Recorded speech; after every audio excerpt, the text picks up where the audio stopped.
Hello, this is G. Bailey, and welcome back to Let's Play Breath of Fire 2! Last time, we had another life or death decision to make. And, well, just going by the logic that we had, for the critical decision we had to make earlier with Mom, logically, we need to sacrifice one of our party members. I don't even remember which one goes in which room, but it doesn't matter. Whichever room you go into, other than Ria's room, you get kicked out for some reason. I'm not sure what happened there. Huh. Well, you could just leave the room and come back to reload the whole thing, but that takes time. So, yeah, just use save state there. And what you're supposed to do is talk to your doppelganger all over again. Is it wrong that I'm surprised they spelled sacrifice correctly? I keep on thinking it's supposed to be S-A-C-R-A-F-I-C-E.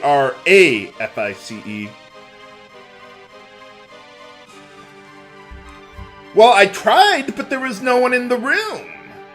What am I supposed to do? Never! Ridiculous! No, that's another game of yours. Oh, okay. Well, if I'm strong enough, then what do I need you for? Heck, what do you need me for? You have the power of infinity to give it to me. Couldn't you, I don't know, just go down to the Dark God and kick his ass or something? I mean, how can you give me a power if you don't already have it yourself? Never! You insolent fool! Ah. What's going on? Did you teleport me into the ground again, Sten? Game? Did we game over? Sten, this isn't funny! Ah, phew. Ah. Well, no, that's Sten's job to play dead, or feign death. Mortal Kombat! Hey, alright. Oh. Yay? I guess. Thanks. So, the first time, sacrificing my mom was the right thing to do, but sacrificing one of my friends? Oh no! Anything but that. Well, I guess that was because she was a dragon and all that. You know what I mean. Okay, so now that we're done with that, we have the power of infinity that we can never use. Thanks, game. Okay, so now that we're all done with that, let's get out of here. You can't exit from the room there. You actually have to leave. And, well, now I want to get my shaman fusions back, but I guess we didn't get quite all the way out of the dungeon. Yeah, for some reason, you got to go back to the first part of the Abyss Tower, and then exit out again, and then you'll fully warp out of the whole dungeon there. So yeah, we still got a whole second half of the dungeon to go, viewers. Okay, so, first things first, let's get back to Township there. I have some things to take care of, in addition to getting my shaman horns back. I have some shopping to do that I'll do off-screen for just some basic items. Let me see how my condition is doing there. Well, not too bad, but I will want to buy a couple more turbocharges there. You know, I'll do that off-screen, whatever. What I really want to do, though, is go to the cooking here, and I want to cook up some more items for a certain one-on-one battle, if you know what I mean, viewers. Let's see, in order to make the items I want, we need 4 healing herbs. That was the fastest, or, well, cheapest method that I could find to cook the item that I want. The restorative, and we got a couple of them. Usually I only get 1, but hey, 2? I'll take it, deal. So basically what restoratives do is they're like the X potions of the game. They restore all of your HP to full, which could be useful in a certain one-on-one duel that I want to show off. In addition to the normal way you're supposed to handle the fight. If you've played the game before, you probably know what I'm talking about. Okay, so let's get all of our fusions the way we had set up before. And, okay, yeah, that's the right one. Done a few of those with Aspara there. Okay, let's take a look at our setup here. Now that we've gained some more levels, it's probably appropriate to give some speed shoes to Aspara, so that way we can outspeed some of the enemies. Not all of them, but some of them. Let's see, with Sten, I want to give him the light brace just because 10 more attack power really isn't going to do anything for him anymore. And Aspara, well, she needs the speed right now. So, let's see, you'll be good there. Actually, hold on. Let's go with the clothing there. I want to give the Crimson Cape to Ryu because he's starting to get some pretty good speed.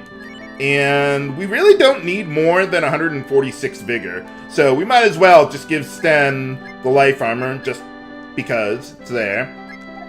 Let's see, Bosch. Those Karens that I met up with before have 139 Vigor. So there's probably still going to be a little faster than me.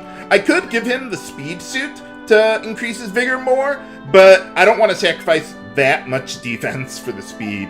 So we'll just have to gain some levels the old-fashioned way there. And also, let's see, with the speed shoes there, well, we're working on it. We're getting there. Some more levels and we'll be faster than some of the enemies there, and that ought to be good enough. Now, I do want to hold on to a couple courage belts, the skull brace, and a few other items. I'll list my setup in the video description once I'm done with all that stuff. So, right now, what I want to do is I want to buy a whole bunch of healing herbs, so that way I can cook a bunch more of those restoratives there. And I'll probably cook some wisdom fruits, clean up my inventory, and then I'll be back so we can head on back to the Abyss Tower. Okay, we're back. I've taken care of all the inventory management and cooking, mostly just cooking the restoratives that I was doing there, and I cooked a few more wisdom fruits. I don't think I'll need most of that stuff that I just cooked, but I want to play it safe for the next trip into Abyss Tower there. So now, I don't want to have to walk all the way through to get back to the save point there. So what I'm going to do is the one time that I'm actually going to abuse death warping. What that means is that when you die, your whole party dies, you'll be taken back to wherever you saved the last time, which is right in Abyss Tower for me. So what I'm doing here is I already got my main party members fused for their shaman transformations. And then I bring in 3 other party members who I don't care about, use crappies on them so that I can kill them off relatively easily. Because if I use the crappies on my main party members, then, well, they'd lose their shaman forms. And I would rather not do that. So let's just have everyone attack themselves, and then we'll be fine. And yeah, these guys, oh, okay. Alright, this battle will take a little longer then. How does that even work, Nina? Even at 1 HP, these guys can probably finish you off. Oh no. No.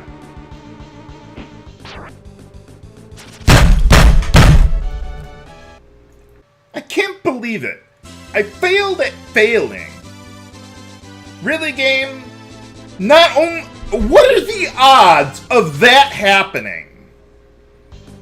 I mean, not only getting 2 counterattacks, but also whatever that auto life thing that happened to him there. Okay. Well, we made it back anyway. We get all our HP and AP restored, but you lose half your money, which Really doesn't mean a whole lot now, but it's there. Would have been cool if they had like a shop here or something, but no. So yeah, just double check my setup here. Just as I have listed in the video description, we've got enough speed to be faster than a lot of the enemies coming up here. You know, really outside of the Karens, the enemies I mentioned in the previous episode, I think the second half of Abyss Tower is actually a bit easier than the first half. Partially because I actually have the levels now to be properly prepared for them. So now I can actually outrace a lot of the enemies. This time, let's actually go and get that chest to the left there. I could have done that on my first trip. Or, well, technically my second trip. But, well, we're doing it now.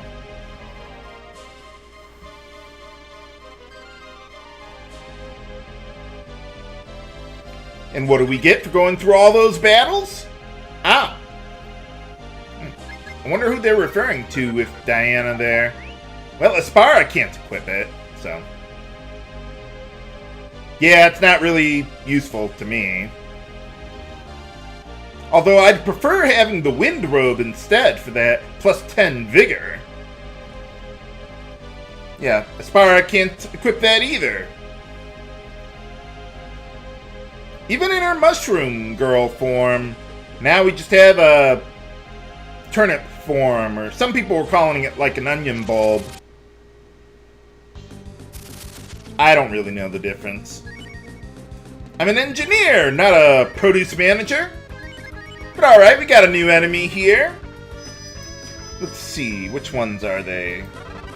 Ah, Zircon Shell. These guys are weak to thunder, but they are immune to all damage magic. So the weakness doesn't really mean a whole lot other than with the Emperor Edge. By the way... Oh, right. Yeah, these guys are also resistant to fire, although not that that really means a whole lot either.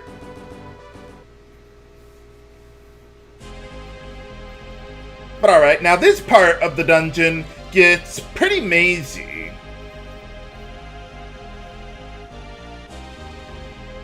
So there's going to be some branching paths and treasures that are kind of out of the way to get. But we get an upgrade for Lynn there. Awesome.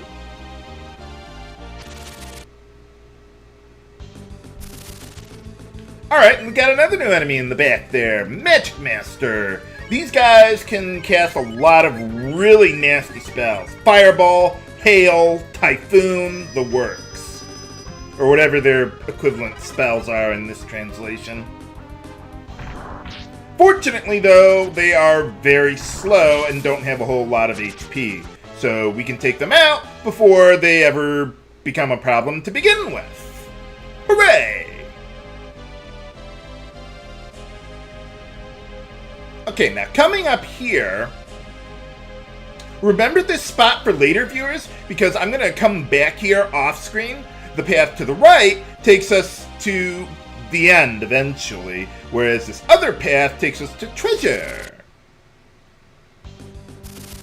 And I would like to be able to get all of that treasure.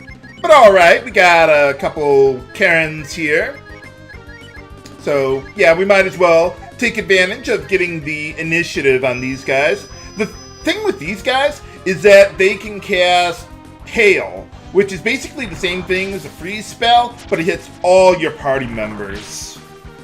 They can also cast the original freeze spell, or Ice Blast, as it were. So that's why I usually use Sten's switch command against them. Bosch has enough speed now where in a group of two, he'll probably get initiative on at least one of the two Karens, but still, you want to be careful against them. They get 2 hails up your ass, you're screwed. And if I can ever get to this chest... Okay, good. Well, we get the ultimate headgear in the game for Ryu there. So, a little more defense. Now, one thing you want to be careful for here is when you're coming up on that chest, yeah, they got a secret pitfall there for you. So, yeah, that's why I went out of my way to open the chest from behind there. I suppose I could have opened it from the side, but you know what I mean. I wasn't precisely sure where that pitfall was. That's why I made that save state there beforehand. Alright, we got the last new enemy in this part of Abyss Tower, the Dark Paladin. Let's see, these guys can cast... Which one is that? Well, it's the Cure 4 spell, not Vitalize. Restore, that's it. Yeah, that can restore all of your... or one of their allies' HP, unless you can one-shot them, in which case they are just pushovers. They can also cast Silence against you as well. So you might want to watch out for that. Okay, last chest in this part. And it contains something that I'll never use, but it's there. So, okay, well now I'm going to backtrack to the intersection I just told you about and move on from there. Okay, we're back at the aforementioned intersection here, so now let's start heading towards the end. There's also a couple of, well, quite a few treasure chests that I'll pick up on the way from here. A lot of the different paths here loop in on themselves.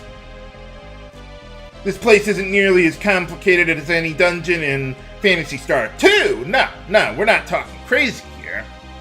But it is fairly complicated to get through here. This place is pretty big. It's like twice the size of the Lunar Subterrane.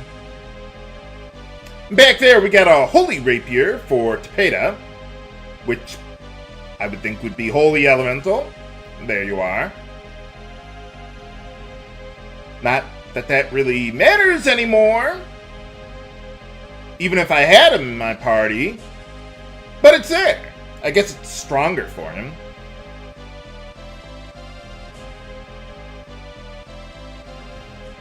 Okay, now I want to get a chest in the back here, and then we'll swing back around to the next area. Game? I was going to say, don't get me into another battle. But alright, we get the Draco Shield, or Dragon Shield. It's no better than the Ares Shield there, though it does resist fire, if I recall correctly. For right now, we'll stick with what we got. Maybe I'll switch it around when we get to the bosses of this place, wherever they are. This place kind of reminds me of Zophar's Domain a little bit for some reason. Probably just the color scheme. Now, you saw on the lower right there was a little room there. And I want to make it over to that part there. Not to mention, we have a dragon statue here. Hooray! So yeah, they got a save point right in the middle of the dungeon. That really helps out a lot. But can Ryu overcome his worst nightmare? Find out next time on Let's Play Breath of Fire 2. This is H.C. Bailey, signing off. Have a good day!